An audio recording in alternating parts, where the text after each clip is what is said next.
జగన్మాత యోగబోధ. ఇదే కాక నన్ను తెలుసుకోవడానికి నిధిధ్యాసాది రూపమైన యోగ మార్గం మరొకటి ఉంది.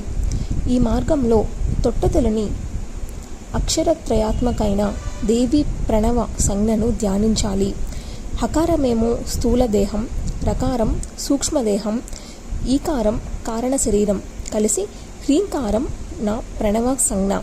ఇదే విధంగా సమిష్టి దేహంలో కూడా బీజత్రయాన్ని గుర్తురేగే సమిష్ట వ్యష్టి దేహాలకు ఐక్యాన్ని సంభవించాలి.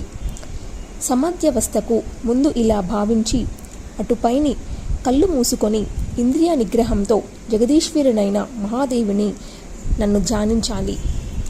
నాసాభ్యంత రచానితులైన ప్రాణాపాన వాయువులను సమానులు చేసి విషయవాంఛ విహీనుడై దోషరహితుడై విమత్సరుడై నిర్వ్యాజ్యమైన భక్తితో నిశ్శబ్ద నిర్మలమైన ఒక గుహలో పద్మాసన సంస్థితుడై హకారమైన విశ్వాత్మను రకారంలోను, రకారమైన దేవతేజస్సును ఈకారంలోను, ఈకారమైన ప్రాజ్ఞాత్మను హ్రీంకారంలోనూ నింపాలి. వాచకతారహితము, ద్వైతభావ వివర్జితము, అఖండము అయిన సచ్చిదానంద రూపాన్ని దాన్ని శిఖాగ్రపాగాన భావించాలి.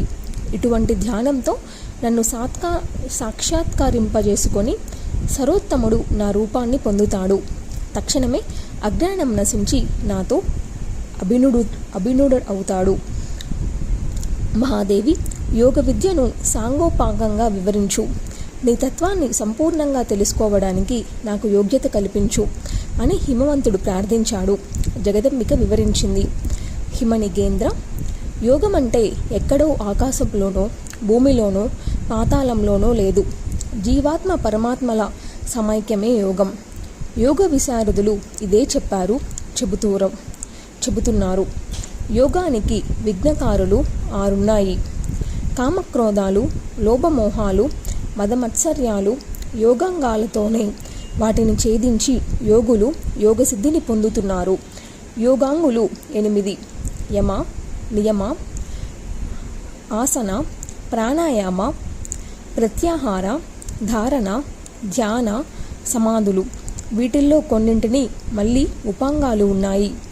అహింస, సత్యం, ఆస్థేయం, బ్రహ్మచర్యం, దయ, రుజుత్వం, క్షమ, ధృతి, మితాహారం, శౌచం. ఇవి 10 యమాంగాలు. తపస్సు, సంతోషం, ఆస్తిక్యం, దానం, దేవపూజ, సిద్ధాంత శ్రవణ, మతి, జపం, హోమం. ఇవి 10 నియమాంగాలు.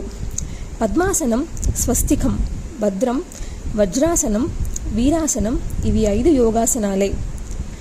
పాదతలలు కుడి ఎడమల తొడల మీద వచ్చేట్టు కాళ్ళు మడిచి బొటన వేలును అలాగే వ్యుత్క్రమంగా పట్టుకొని నిటారుగా కూర్చుంటే ఇది పద్మాసనం. యోగులకు చాలా హృదయంగమైన ఆననమిది. పాదతలలు తొడలకు పిక్కలకు మధ్యలోకి వచ్చేట్టు కాళ్ళు మడిచి నడు నిలబెట్టి కూర్చుంటే అది స్వస్తికాసనం. పాదతలాలు పిర్రల కిందకు చేర్చి చేతుల్ని మోకాళ్ళపై ఆంచి నిఠారుగా కూర్చుంటే అది భద్రాసనం. ఊరువుల మీదకు పాదాలు వచ్చేట్టు కూర్చుని మోకాళ్ళపై చేతులు ఆనించి నడుం నిలబెడితే అది వజ్రాసనం. ఒక పాద తలం ఎదుటి తొడి కిందకు, మరొకటి ఎదుట తొడి మీదకు చేర్చి రుజుకాయుడై కూర్చుంటే అది వీరాసనం. ఈ 5 ఏదో ఒక ఆసనం వేసుకొని కూర్చొని ప్రాణాయామం చేయాలి. ఇడ ద్వారా గాలిని 16 మాత్రాల కాలం లోపలికి పీల్చాలి. 64 మాత్రాల కాలం ఊపిరితిత్తులలో బంధించాలి. అది సుష్మాలకు మధ్య ప్రదేశం. పింగళ నాడి ద్వారా ఆ గాలిని 32 మాత్రాల కాలం మెల్లగా విశ్వసించాలి. వీటినే పూరక, కుంభక, రేచకాలు అంటారు. ఇది మొత్తం కలిపి ప్రాణాయామం. దీన్ని మళ్ళీ చేస్తూ అభ్యాసమైన కొద్దీ మాత్రల సంఖ్యలు పెంచుకుంటూ వెళ్ళాలి. మాత్రాకాలం అంటే ఒక లిప్త. ఓంకారాన్ని సాధారణంగా ఉచ్చరించడానికి పట్టే సమయం ఒక లిప్త. జపాధ్యానాదాలతో కలిపి చేస్తే ఈ ప్రాణాయామాన్ని సగర్భం అంటారు. అవి లేకుండా విడిగా చేస్తే విగర్భం అంటారు. క్రమంగా అభ్యాసవసన ప్రాణాయామాల సంఖ్య సమయము పెరిగిన కొద్దీ శరీరంలో మార్పులు వస్తాయి. ముందుగా చెమటలు పోయటం మొదలవుతాయి. ఇది అధమ స్థితి. అటుపైన శరీరం వణుకుతుంది. ఇది మధ్యమ దశ. శరీరం నేలకు విడిచి పైకి లేస్తుంది. ఇది ఉత్తమ స్థాయి. స్వేచ్ఛగా విషయ సుఖాల వెంట పరుగులు తీసే ఇంద్రియాలను ప్రయత్నించి వెనక్కు మరల్చడమే ప్రత్యాహారం అంటే. ప్రాణవాయువుని అంగుష్ట, గుల్బ, జాను, ఊర, మూలాధార, లింగ, నాభి, హృదయ, గ్రీవ, కంఠ, లంబిక, నాసిక, భ్రూమధ్య, మస్తక, మూర్ధ, ద్వాదశాంత ప్రదేశాలలో యథావిధిగా ధారణ చేయడాన్ని ధారణ అంటారు.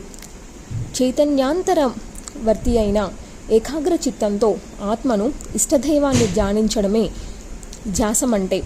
జీవాత్మ పరమాత్మలకు సమత్వ భావనను సమాధి అంటారు. ఇది అష్టాంగ లక్షణం.